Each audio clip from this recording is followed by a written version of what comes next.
Assalamualaikum warahmatullahi wabarakatuh. Sebelumnya, perkenalkan nama saya Multazima Syariah,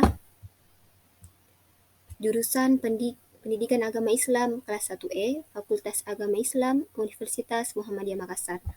Dalam memenuhi ujian akhir semester mata kuliah dasar-dasar pendidikan, pada video kali ini saya akan menjelaskan sebuah materi dengan judul pendidikan. Adapun pokok pembahasan dalam materi ini, yang pertama adalah pengertian pendidikan, yang kedua dasar dan tujuan pendidikan, dan yang ketiga faktor-faktor dalam pendidikan. Yang pertama, pengertian pendidikan. Pengertian pendidikan menurut beberapa ahli. Yang pertama, menurut Profesor Dr. John Dewey. Menurutnya, pendidikan merupakan suatu pengalaman karena penghidupan merupakan pertumbuhan. Maka pendidikan berarti membantu pertumbuhan batin manusia tanpa dibatasi usia. Proses pertumbuhan adalah proses penyesuaian pada setiap fase dan menambah kecakapan dalam perkembangan seseorang melalui pendidikan. Yang kedua, menurut M.J. Langeveld, pendidikan merupakan upaya dalam membimbing manusia yang belum dewasa ke arah kedewasaan. Pendidikan adalah suatu usaha dalam menolong anak untuk melakukan tugas-tugas hidupnya agar mandiri dan bertanggung jawab secara susila. Pendidikan juga diartikan sebagai usaha untuk mencapai penentuan diri dan tanggung jawab. Yang ketiga, menurut Stella Van Patten Henderson, pendidikan yaitu suatu kombinasi dari pertumbuhan dan perkembangan insani dengan warisan sosial. Dan yang terakhir, menurut Constam dan Gwinning, pendidikan merupakan suatu pembentukan hati nurani manusia, yakni pendidikan ialah suatu proses pembentukan dan penentuan diri secara etis yang sesuai dengan hati nurani.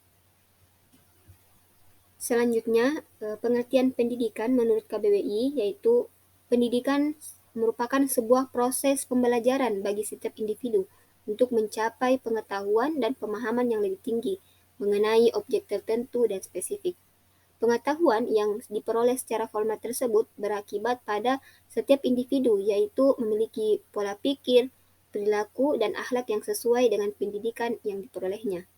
Kemudian menurut Undang-Undang Sisdiknas Nomor 20 Tahun 2003, yaitu pendidikan merupakan suatu usaha sadar dan terencana untuk mewujudkan suasana belajar dan proses pembelajaran untuk peserta didik secara aktif mengembangkan potensi dirinya untuk memiliki kekuatan spiritual keagamaan, pengendalian diri, kepribadian, kecerdasan, akhlak mulia, serta keterampilan yang diperlukan dirinya dalam masyarakat. Pendidikan adalah suatu pondasi dalam hidup yang harus dibangun dengan sebaik mungkin. Secara umum, pendidikan adalah proses pembelajaran pengetahuan, keterampilan, serta kebiasaan yang dilakukan suatu individu dari satu generasi ke generasi lainnya. Proses pembelajaran ini melalui pengajaran, pelatihan, dan penelitian. Adanya pendidikan juga dapat meningkatkan kecerdasan, akhlak mulia, kepribadian, serta keterampilan yang bermanfaat, baik itu untuk diri sendiri maupun masyarakat umum. Jadi singkatnya, pendidikan adalah proses pembelajaran kepada individu atau peserta didik agar dapat memiliki pemahaman serta terhadap sesuatu dan membuatnya menjadi seorang manusia yang kritis dalam berpikir. Selanjutnya, dasar dan tujuan pendidikan. Dasar pendidikan adalah pondasi atau landasan yang kokoh bagi setiap masyarakat untuk dapat melakukan perubahan sikap dan tata laku dengan cara berlatih dan belajar dan tidak terbatas pada lingkungan sekolah. Sehingga meskipun sudah selesai sekolah akan tetap belajar apa-apa yang tidak ditemui di sekolah. Hal ini lebih penting didepankan supaya tidak menjadi masyarakat berpendidikan yang tidak punya dasar pendidikan sehingga tidak mencapai tes kesempurnaan hidup. Kemudian dari pasal 34 ada 4 dasar pendidikan. Yang pertama, setiap warga negara yang berusia 6 tahun dapat mengikuti program belajar. Yang kedua, pemerintah dan pemerintahan daerah menjamin terselenggaranya wajib belajar minimal pada jenjang pendidikan dasar tanpa memungut biaya. Yang ketiga, Wajib belajar merupakan tanggung jawab negara yang diselenggarakan oleh lembaga pendidikan pemerintah, pemerintah daerah, dan masyarakat. Dan yang keempat, ketentuan mengenai wajib belajar sebagaimana dimaksud dalam ayat 1 dan ayat 2 dan ayat yang diatur lebih lanjut dengan peraturan pemerintah. Kemudian tujuan dari pendidikan. Salah satu tujuan utama dari pendidikan adalah mengembangkan potensi dan mencerdaskan individu dengan lebih baik. Dengan tujuan ini, diharapkan mereka yang memiliki pendidikan dengan baik dapat memiliki kreativitas, pengetahuan, kepribadian, mandiri, dan menjadi pribadi yang lebih bertanggung jawab. Hal ini sesuai yang diatur oleh Undang-Undang Republik Indonesia. Yang pertama, Undang-Undang Nomor 2 Tahun 1985. Tujuan pendidikan menurut undang-undang ini adalah untuk mencerdaskan kehidupan bangsa dan mengembangkan manusia yang seutuhnya, yaitu bertakwa kepada Tuhan Yang Maha Esa, memiliki pengetahuan, sehat jasmani dan rohani, memiliki budi pekerti luhur, mandiri, kepribadian yang mantap, dan bertanggung jawab terhadap bangsa. Yang kedua, menurut Undang-Undang Nomor 20 Tahun 2003. Menurut undang-undang ini, tujuan pendidikan nasional adalah untuk mengembangkan potensi peserta didik agar menjadi manusia yang beriman dan bertakwa kepada Tuhan Yang Maha Esa, memiliki berakhlak mulia, sehat, berilmu, cakap, kreatif, mandiri, dan menjadi warga negara yang demokratis serta bertanggung jawab. Yang ketiga, menurut MPRS Nomor 2 Tahun 1960, yaitu tujuan pendidikan adalah untuk membentuk manusia yang memiliki jiwa Pancisalis sejati berdasarkan ketentuan-ketentuan yang dikehendaki oleh pembukaan Undang-Undang Dasar 1945 dan isi Undang-Undang 1945. Kemudian, tujuan pendidikan menurut Blom dalam Suwarno 2006 nomor 35-36, tujuan pendidikan itu dibedakan menjadi 3. Yang pertama, domain kognitif, yang kedua domain afektif, dan domain psikomotorik. Materi selanjutnya yaitu faktor-faktor pendidikan. Secara umum ada 4 faktor dalam pendidikan, yaitu tujuan, pendidik, anak didik, alat, dan media. Yang pertama yaitu faktor tujuan. Setiap kegiatan apapun, bentuk dan jenisnya, sadar ataupun tidak sadar, selalu akan diharapkan kepada tujuan yang ingin dicapai. Bagaimanapun segala sesuatu atau usaha yang tidak mempunyai arti apa-apa. Dengan demikian, tujuan merupakan faktor yang sangat menentukan. Pendidikan sebagai suatu bentuk kegiatan manusia dalam kehidupannya juga menempatkan tujuan sebagai sesuatu yang hendak dicapai. Baik tujuan itu yang dirumuskan bersifat abstrak sampai pada rumusan-rumusan yang dibentuk secara khusus untuk memudahkan pencapaian tujuan yang lebih tinggi. Begitu juga dikarenakan pendidikan merupakan bimbingan terhadap perkembangan manusia menuju ke arah cita-cita tertentu. Maka yang merupakan masalah pokok bagi pendidikan ialah memilih arah atau tujuan yang ingin dicapai. Cita-cita atau tujuan yang ingin dicapai harus dinyatakan secara jelas sehingga semua pelaksana dan sasaran pendidikan memahami atau mengetahui suatu proses kegiatan seperti pendidikan itu. Bila tidak mempunyai tujuan yang jelas untuk dicapai, maka prosesnya akan mengabur. Oleh karena tujuan tersebut tidak mungkin dapat dicapai secara sekaligus, maka perlu dibuat secara bertahap, misalnya tujuan umum, adanya tujuan institusional, tujuan kurikuler, dan tujuan instruksionalnya yang ditetapkan secara jelas dan terarah. Faktor yang kedua yaitu faktor pendidik.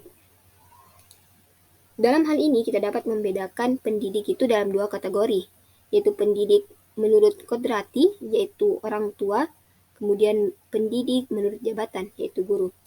Pendidik yang bersifat kodrati sebagai orang tua wajib pertama kali memberikan didikan kepada anaknya, selain asuhan, kasih sayang, dan perhatian. Karena secara kodrati anak manusia dilahirkan oleh orang tuanya atau ibunya sendiri dalam keadaan tidak berdaya. Hubungan orang tua dengan anaknya dalam hubungan edukatif mengandung 2 unsur dasar, yaitu unsur kasih sayang antara ibu kepada anaknya, dan kedua, unsur kesadaran dan bertanggung jawab dari pendidik untuk menuntun perkembangan anak. Kemudian sedangkan pendidik menurut jabatan yaitu guru. Guru adalah pendidik yang menerima tanggung jawab dari pihak orang tua, masyarakat, dan negara. Tanggung jawab dari orang tua diterima guru atas kepercayaan yang mampu memberikan pendidikan dan pengajaran, dan diharapkan pula pribadi guru dapat memancarkan sikap-sikap yang normatif, sikap-sikap yang baik sebagai kelanjutan dari sikap dan sifat orang tua pada umumnya. Secara umum, dikatakan bahwa setiap orang dewasa dalam masyarakat dapat menjadi pendidik, sebab pendidik merupakan suatu perbuatan sosial, perbuatan fundamental yang menyangkut keutuhan perkembangan pribadi anak didik menuju pribadi dewasa yang susila. Sebagai pendidik harus memperlihatkan bahwa ia mampu mandiri, tidak bergantung kepada orang lain. Ia harus mampu membentuk dirinya sendiri. Dia juga bukan hanya dituntut untuk bertanggung jawab terhadap anak didik, namun dituntut pula untuk bertanggung jawab terhadap dirinya sendiri. Tanggung jawab inilah yang didasarkan atas kebebasan yang ada pada dirinya untuk memilih perbuatan yang terbaik menurutnya. Apa yang dapat dilakukannya dapat menjadi teladan bagi masyarakat. Faktor yang ketiga yaitu faktor anak didik. Anak didik adalah orang yang menerima pengaruh dari seseorang atau sekelompok orang yang menjalankan pendidikan. Peserta didik sebagai manusia yang belum dewasa merasa tergantung kepada pendidikannya. Peserta didik merasa bahwa ia memiliki kekurangan-kekurangan tertentu. Ia menyadari bahwa kemampuan masih sangat terbatas dibandingkan dengan kemampuan pendidiknya.